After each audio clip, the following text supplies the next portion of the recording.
हिंदुस्तान में ब्रिटेन के लोगों के समर्थक बहुत बड़ी संख्या में रहे, और न सिर्फ ब्रिटेन के समर्थक रहे बल्कि अंग्रेजों के तलवे चाटने वाले घराने इस देश में रहे। अंग्रेजों की जी हजूरी करने वाले घराने इस देश में रहे, और जिन खानदानों ने अंग्रेजों के जितने ज्यादा तलवे चाटे, उन्हीं खानदानों का नाम इस देश में गर्व से लेते हैं लोग। जो अंग्रेजों के सबसे ज्यादा पिट्ठू बनकर रहे, जो अंग्रेजों के चरणों में साष्टांग बिछ जाते थे, ऐसे ही लोगों को इस देश के इतिहास में पढ़ाया जाता। और ऐसा ही एक खानदान था जो अंग्रेजों की गुलामी में आकंठ डूबा हुआ था। उस खानदान का नाम था टैगोर खानदान। और उस टैगोर खानदान का एक व्यक्ति था जिसका नाम था रविंद्रनाथ टैगोर। उस रविंद्रनाथ टैगोर ने जॉर्ज पंचम के स्वागत के लिए एक गीत लिख दिया था। और ना सिर्फ उस आदमी ने वो गीत लिखा, बल्कि कलकत्ता में जब जॉर्ज पंचम पहुंचा और उस भरी सभा में जहां लाखों लोग उपस्थित थे, हिंदुस्तान की गुलामी का गीत गाया गया और ब्रिटेन के राजा का सम्मान किया गया। और ये काम रविंद्रनाथ टैगोर ने अपने मुंह से किया। और वो गीत कौन सा था जो रविंद्रनाथ टैगोर ने इंग्लैंड के राजा की स्तुति का गान करते हुए लिखा था? वो गीत वही है जिसको आप कहते हैं जन गण मन अधिनायक जय हे भारत भाग्य विधाता। बहुत शर्म आती है मेरे जैसे आदमी को जब वो गीत गाने के लिए कोई मुझे कहता है कि ये गाओ। क्यों गाएं उस गीत को? रविन्द्रनाथ टैगोर तो चापलूसी करते थे अंग्रेजों की, रविन्द्रनाथ टैगोर तो चाटुकार थे अंग्रेजों के, और रविन्द्रनाथ टैगोर तो साइकोफेंट थे अंग्रेजों के। इसलिए उन्होंने अंग्रेजों के राजा के सम्मान में वो गीत लिखा था। मैं तो नहीं हूं, मुझे तो अंग्रेजों की चापलूसी से कोई मतलब नहीं। मैं तो अंग्रेजों का उससे ज्यादा विरोधी हूं जितना कोई हो सकता। लेकिन मेरे आजाद देश में उस गीत को बार बार गवाया जाए, यह मेरा राष्ट्रीय अपमान का प्रश्न है। और जिस गीत को अंग्रेजों के राजा जॉर्ज पंचम के स्वागत में गाया था रविन्द्रनाथ टैगोर ने, वही गीत 5 दिन पहले दिल्ली के एयरपोर्ट पर गाया गया महारानी के सम्मान में। आपने कभी ध्यान दिया है उस गीत के शब्द क्या हैं और उन शब्दों का मतलब क्या है?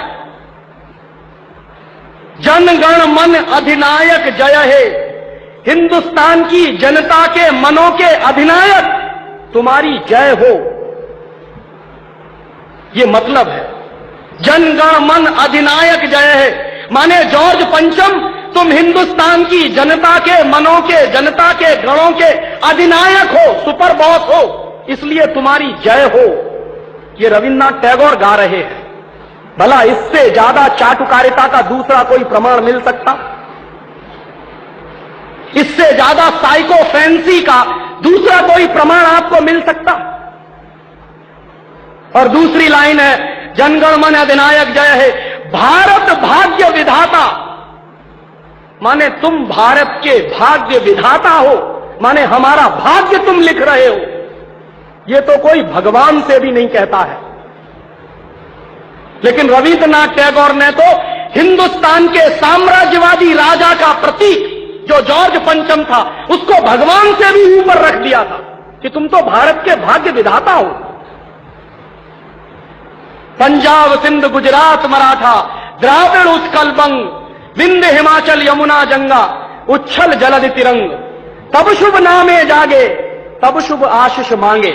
माने पंजाब सिंध गुजरात मराठा द्राविड़ उत्कल बंग, ये सारा हिंदुस्तानी इलाका तुम्हारे लिए आशीष मांग रहा है, तब शुभ आशीष मांगे, तुम्हारी भलाई की प्रार्थना कर रहा है। ये पूरा हिंदुस्तान जो अंग्रेजों की गुलामी में सिसक रहा था, उसको रविन्द्रनाथ टैगोर लिख रहे हैं कि ये सारा का सारा हिंदुस्तान तुम्हारे लिए आशीष मांग रहा है,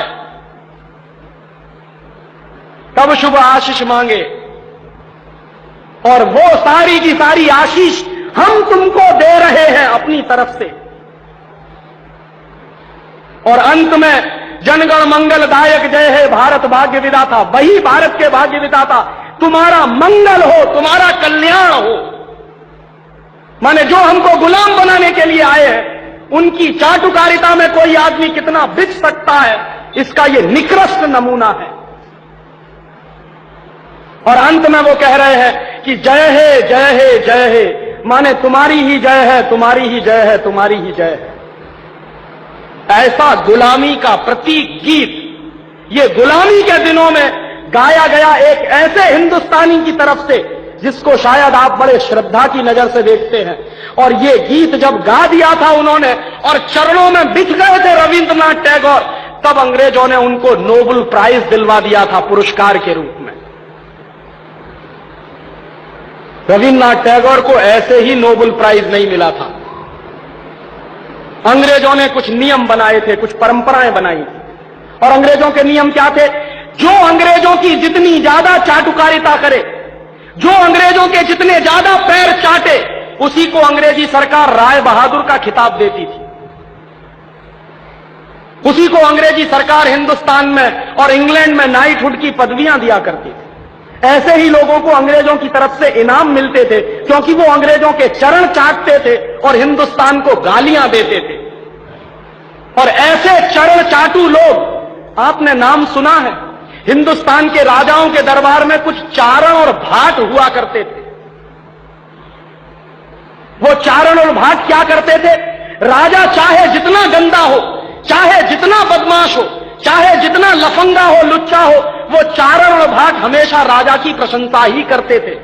बदले में राजा उनको कुछ इनाम बांटता था। ऐसे चारण भाटों का खानदान है ये टैगोर खानदान, जिन्होंने ये गीत लिखा है। और मेरा अंदर से रोम रोम कांप जाता है जब कोई मुझे कहता है कि राजीव भाई जनगण मन गाइए। क्यों गाएं? हिंदुस्तान का गीत नहीं है जनगण मन अधिनायक जय। हिंदुस्तान का गीत तो वंदे मातरम रहा है।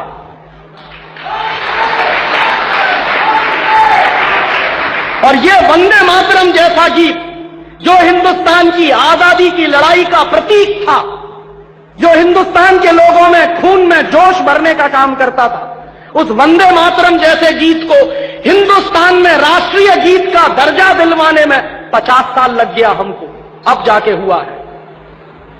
लेकिन जो गुलामी के जमाने का गीत था जनगण मन अधिनायक जय है, वो आजादी के तुरंत बाद हिंदुस्तान के उन गुलाम लोगों ने, जो शरीर से आजाद होंगे लेकिन दिमाग से गुलाम होंगे, हिंदुस्तान का राष्ट्रीय गीत बनाया था उन्होंने। और आप में से बहुत कम लोग जानते होंगे कि कांग्रेस के 2 अधिवेशन हुए थे, जिन दोनों अधिवेशनों में यह फैसला हुआ था सर्वसम्मति से कि हिंदुस्तान की आजादी के बाद जनगण मन हमारा राष्ट्रीय गीत नहीं रहेगा।